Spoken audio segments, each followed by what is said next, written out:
বাংলাদেশ আওয়ামী লীগের verified Facebook পোস্টে আজ বাংলাদেশ আওয়ামী লীগের সভাপতিমণ্ডলীর সদস্য জাহাঙ্গীর কবির নানক আজ এক বিবৃতিতে বলেন, গত জুলাইয়ে সংঘটিত আন্দোলন আসলে কোটা সংস্কারের আন্দোলনের আড়ালে মহান মুক্তিযুদ্ধের চেতনা নস্যাৎ এবং বাংলাদেশকে ধ্বংসের নীল নকশা, যা আন্দোলনকারী নেতাদের কথা এবং বিভিন্ন তথ্য প্রমাণের মধ্য দিয়ে দিনকে দিন স্পষ্ট থেকে স্পষ্টতর হচ্ছে।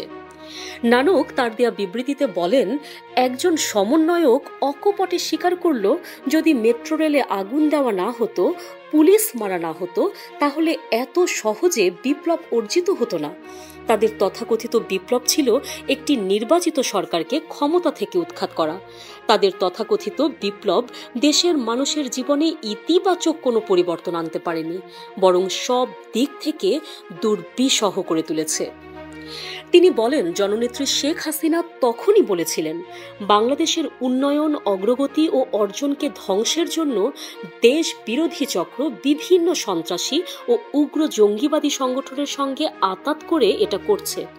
সমন্বয়কদের মধ্যে যারা বর্তমান অবৈধ ও অসাংবিধানিক সরকারের উপদেষ্টা হয়েছে, তারা বলেছে যে তারা সশস্ত্র আন্দোলনের ডাক দিত।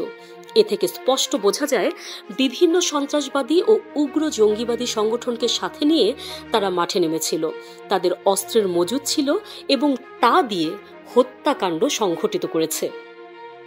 সরকারের একজন উপদেষ্টার বক্তব্যে এটা ইতিমধ্যে প্রমাণিতও হয়েছে।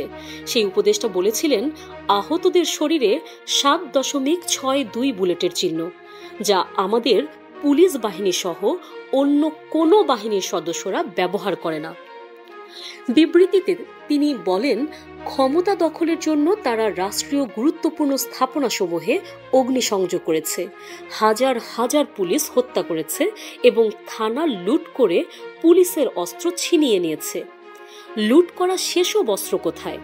সরকার সেগুলো উদ্ধারে কোনো তৎপরতা দেখাচ্ছে না কেন? কারণ সেগুলো উদ্ধারের চেষ্টা করলে আরও অনেক গোপন তথ্য ফাঁস হয়ে যাবে। সেগুলো সন্ত্রাসী জঙ্গি সংগঠনের হাতে চলে গেছে এবং তা ব্যবহার করে ডাকাতি করা হচ্ছে। তথাকথিত এই আন্দোলনের মধ্য দিয়ে উগ্র জঙ্গিবাদী সন্ত্রাসীরা পুনরায় প্রকাশ্যে আসছে এবং সরকার তাদের সঙ্গে আপোষ করছে। ফলে আইন শৃঙ্খলা পরিস্থিতি নিয়ন্ত্রণে আনতে সরকার সম্পূর্ণভাবে ব্যর্থ। বিবৃতিতে তিনি আরও বলেন, কোটা সংস্কারের আন্দোলন কি সশস্ত্র যুদ্ধ হতে পারে? একটি স্বাধীন দেশে গণতান্ত্রিকভাবে নির্বাচিত সরকারের বিরুদ্ধে সশস্ত্র যুদ্ধের ঘোষণা দেওয়া তো কোনো আন্দোলনের উদ্দেশ্য হতে পারে না। তাদের উদ্দেশ্য ভিন্ন ছিল।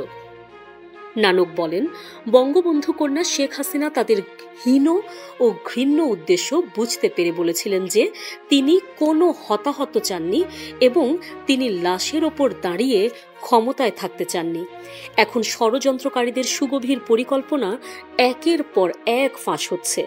জাতির পিতা বঙ্গবন্ধু শেখ মুজিবুর রহমানের আত্মস্বীকৃত খুনিদের মতো তারাও সব স্বীকার করে নিচ্ছে। সময়ের পরিক্রমায় এই ষড়যন্ত্র ও চক্রান্ত ইতিহাসের ঘৃণিত অধ্যায়ে পরিণত হবে। বিবৃতির নারক তার দেয়া বিবৃতির ইতি টেনে বলেন, সর্বোপরি আমরা এটার বিচারের দায়ভার দেশের জনগণের উপর ছেড়ে দিলাম। বাংলাদেশ আওয়ামী লীগ মহান মুক্তিযুদ্ধের চেতনার আলোকে ক্ষুধা দারিদ্র্যমুক্ত সাম্যের বাংলাদেশ প্রতিষ্ঠায় বদ্ধপরিকর।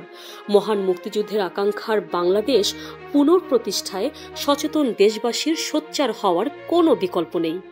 গভীর ষড়যন্ত্র থেকে বাংলাদেশকে রক্ষা করতে দেশপ্রেমিক জনগণকে ঐক্যবদ্ধ হওয়ার আহ্বান জানাচ্ছি।